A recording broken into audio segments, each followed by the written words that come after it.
this is the major cruise of the year for me. Took our Liz back up to Scotland again, as we had so much fun up there last time. This time we went a bit further north than previously. So the previous cruise we started at Dunstafnage. This one I've gone a bit further north, started at Arisaig, and the reason being that I wanted to explore the area north of the Isle of Skye, which is somewhere I've never been before, whether in a boat or otherwise. And as you can see from the map here, we managed to do that. So got up as far as Ullapool, not perhaps as far as I'd have liked, but hey ho, Ullapool's pretty good. Had a look at the Summer Isles and then came back round the outside of the Isle of Skye, and ticked off that circumnavigation at the same time. I'd set aside 3 weeks for all of this. Unfortunately, we lost the last week because Storm Floris decided to make an appearance on the scene. So I've got some video of that, which might give you some idea of what I managed to escape from.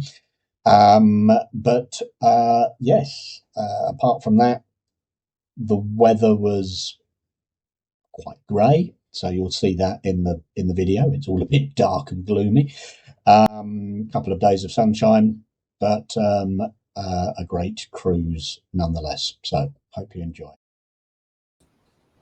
Arisaig rolled out the red carpet for me on the day I arrived. So we popped the boat in the water, picked up a mooring next to the other Drascombe coaster that seems to be permanently resident there, Abiscudu, if I remember correctly. Someone can tell me if that's wrong. And as you can see, it was actually hot and sunny and stuff, but made for a good night's sleep anyway.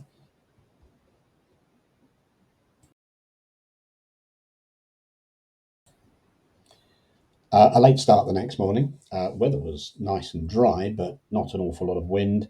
I did have to use a few hours up getting ashore and dealing with the marina and getting the car and the trailer organised for the next few weeks.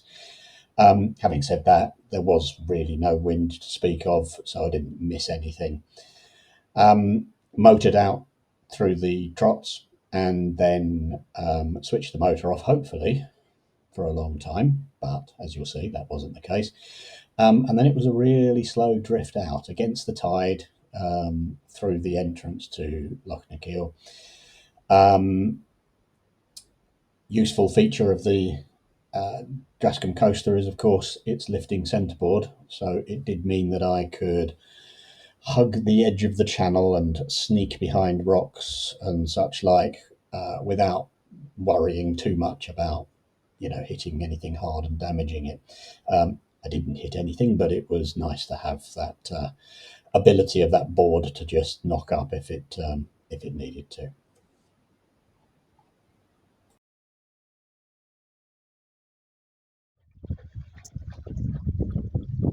One of the real pleasures for me of sailing around the west coast is seeing the seabirds.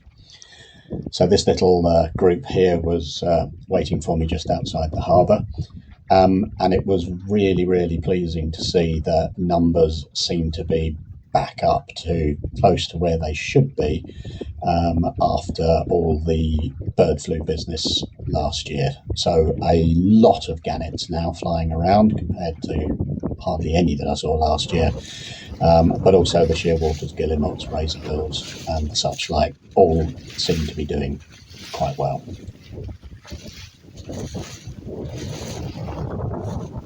The other pleasure, of course, is meeting up with these guys and their relatives.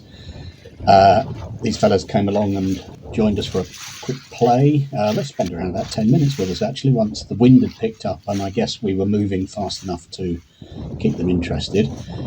They're common dolphins, and they seem to enjoy spending their time playing a game of let's try and keep out of shot of the camera.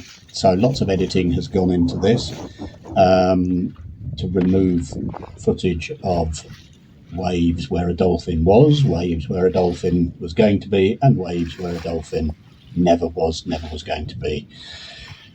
My application to David Attenborough for position as a marine wildlife cameraman seems to have got lost in the post. I haven't had a response anyway, so who knows what could have happened to that. But I look forward to it. Well, the dolphins eventually went away, and it seems they took the wind with them and swapped the wind out for some pretty darned heavy rain. As we sort of ground to a halt off Loch Nevis, it just seemed the sensible thing to do to not try and push any further north, but instead to duck into Loch Nevis. And we hid behind the rocks that sort of stick out just around Sandaig in the entrance of the loch, and settled ourselves down for the night there.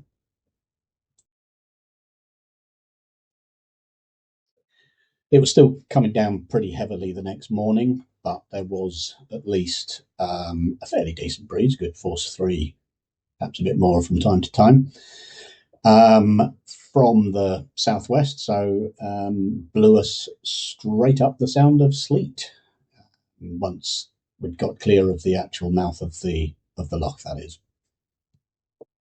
So here you can see I had to close reach out of the initial part of the loch, and then was able to progressively free off until eventually had the wind straight from behind, goose winging all the way up the Sound of Sleat.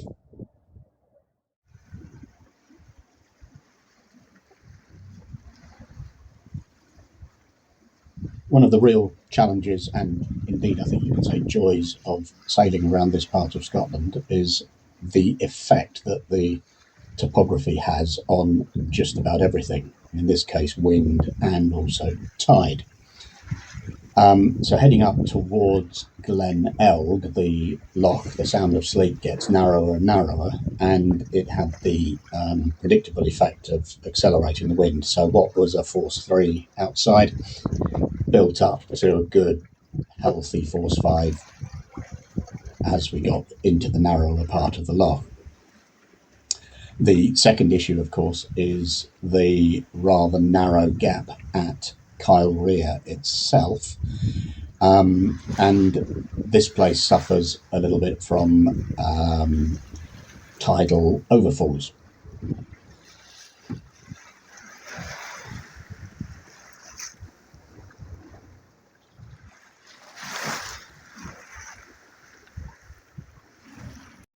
If you look at the map, you'll see what I mean. So this area here is Glen Elg, there on the right. And you can see the very narrow part on the map where the ferry is marked. That's really the Venturi point that seems to produce these overfalls. So we were coming up from the southwest, and as you can see, by the time you get to this point down at the bottom here, where those 3 grey arrows are, the loch has, or the sound rather, has narrowed quite significantly.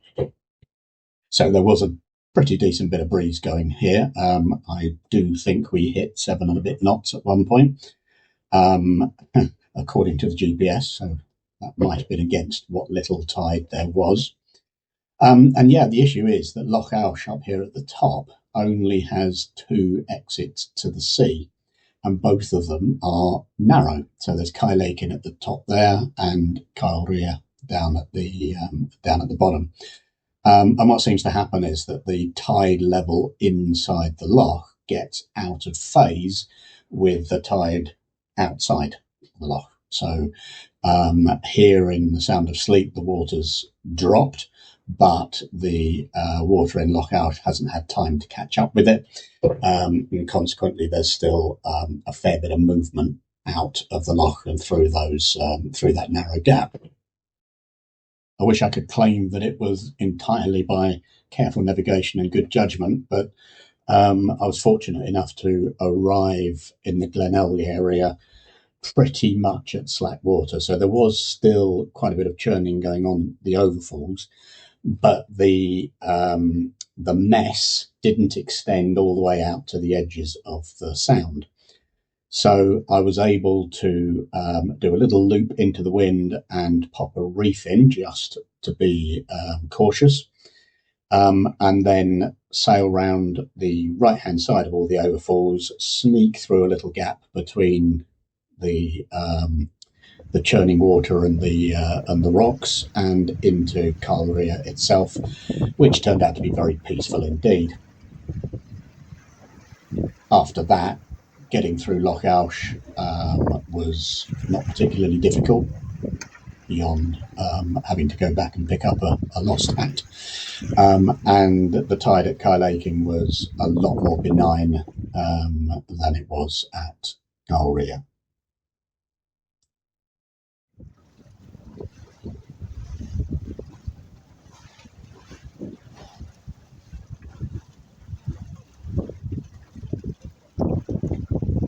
So it was under the road bridge, hang a right, and then head up the coast a little way to a little island called Elanangoverbeg, if my pronunciation is even remotely accurate. Or possibly Elanangovarpur, as the little pool that we ended up in was between the two islands, the big and the little. Well, I pitched up at this place. Looks rather nice, doesn't it? Short tack through that little gap there, and found myself in this nice little pool.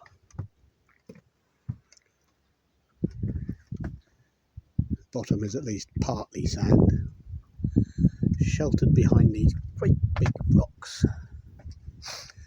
I think there might be a little fort on there, so I might see if I can get up on there and have a little look later today. Might even be breaking Maisie out, you never know.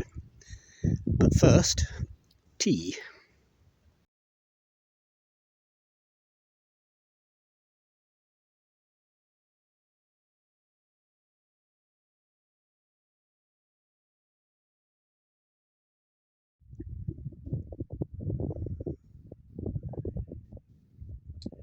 Any wind that happened to be around when I went ashore the next morning pretty much died out, and was certainly off and on for the rest of the day.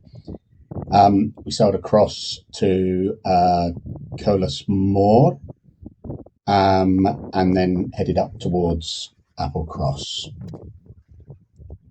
This is actually one of the windier parts of the day, and you can actually see at the end of this little clip that I've had the oars out, so it certainly went completely glassy flat for a little while, and did so again later on in the day. The oars actually are quite magic.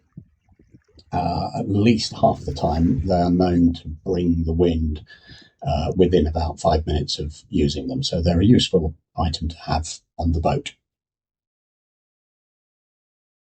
I needed to restock on supplies, so I had already a plan to find a shop somewhere in Applecross. I wasn't entirely sure where, but I had the inspired idea of checking on Google Maps while I was out at sea, and Google Maps suggested that I was a half-mile's walk away from the nearest shop, which turned out to be the little post office marked on the map at Amostil.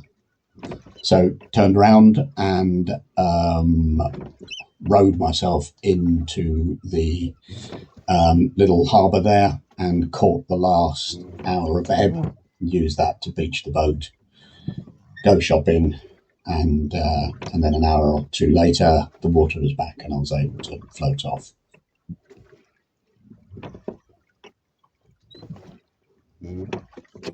Once I'd stocked up, I didn't have any intention of going any further. There was absolutely no wind, so back on the oars again, and I decided to head south to an interesting little loch called Pol Derwin, and perhaps anchor up for the night there.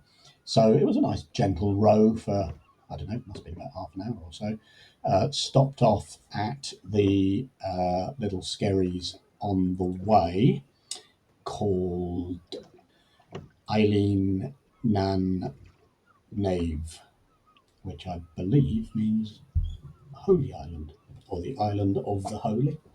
There was an unholy racket being made there by all the seagulls as I rode past.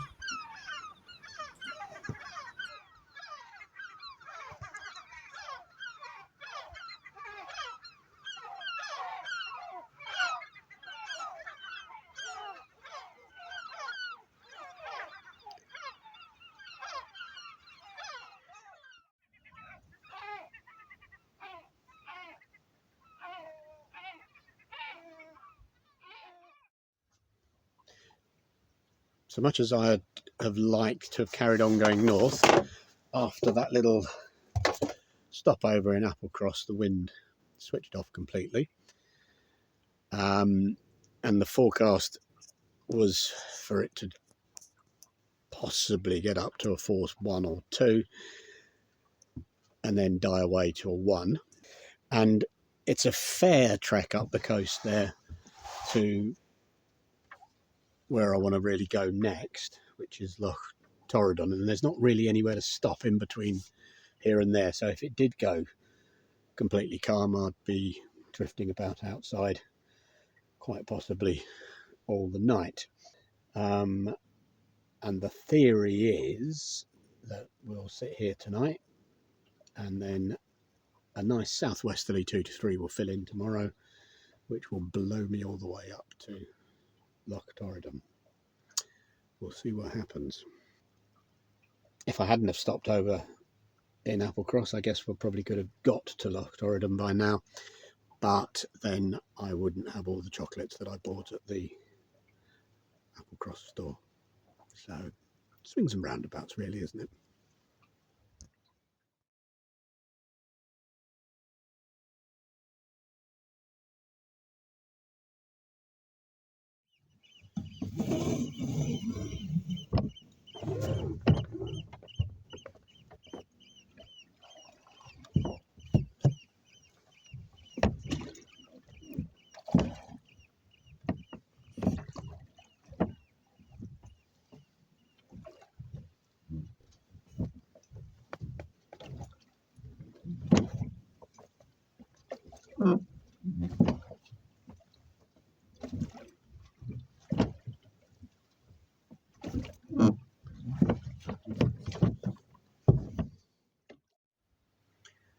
I've just left, just about an hour ago, left the anchorage Pol Dovain, I think it's called, over there, which is kind of close to Applecross, where we spent last night. The wind is forecast to be southwesterly, force 1 to 2, possibly getting up to a 3 this afternoon. At the moment, northerly force less than 1, and we're just drifting about. But I kind of thought, well, I could just be sitting at anchor in the anchorage doing nothing, or I could be out here, and who knows what I might see when I'm out here. I quite like sailing in these kind of conditions anyway, so. And I did come here to sail after all.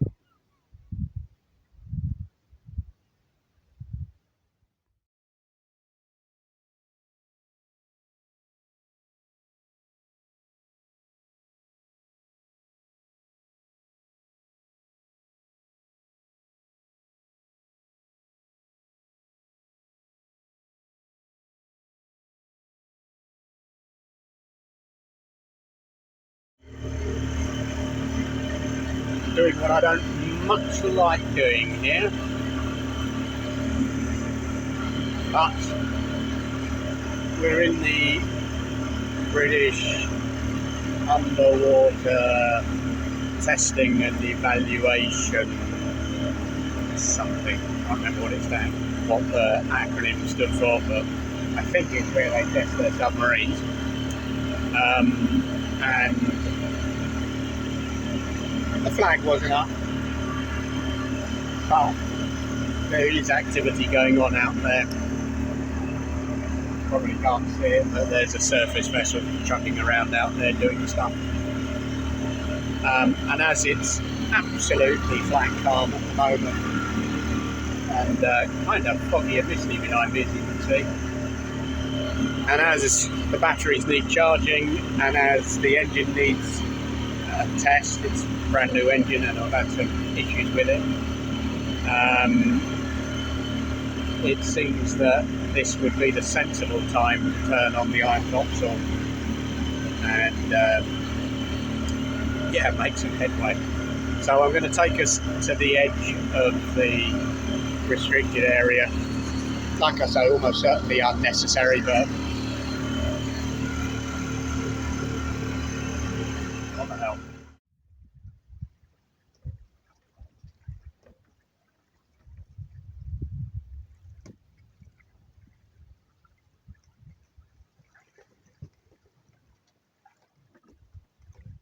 Once the engine was switched off, the wind filled in a little bit anyway, enough to keep things moving.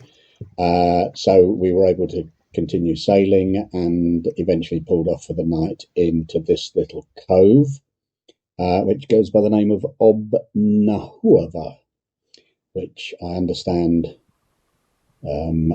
means something along the lines of Cove of the Cave. Nice little anchorage, actually. It's very rocky, and there's nowhere to really go ashore, but I felt quite sheltered in there.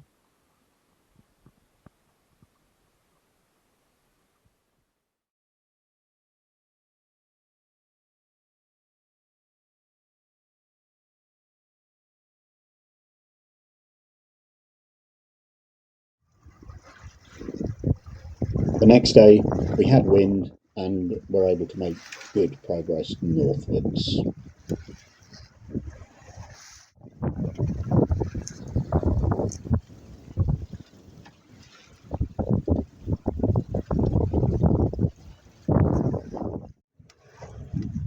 That is an actual patch of blue sky. Amazing.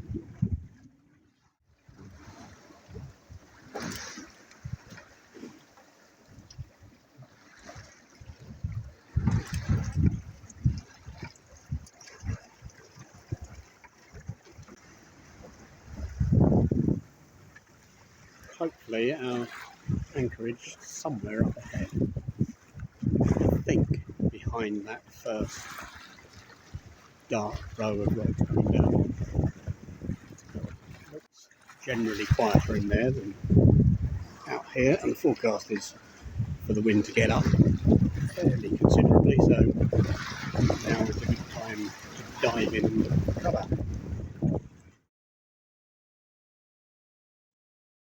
The plan originally then was to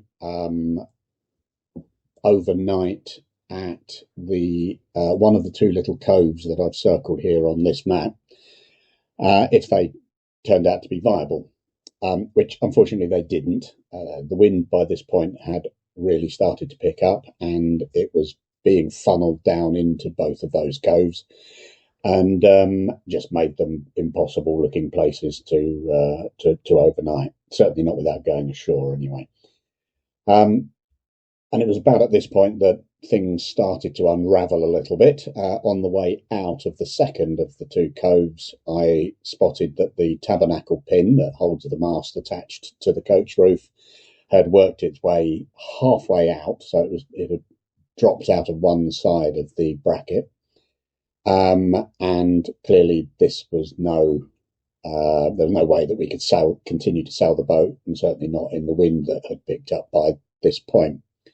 So the sails came down, the motor went on, and we motored into Gruinard Bay and eventually stopped at the little sandy beach that you can see there that I've ringed on the southern coast of the bay.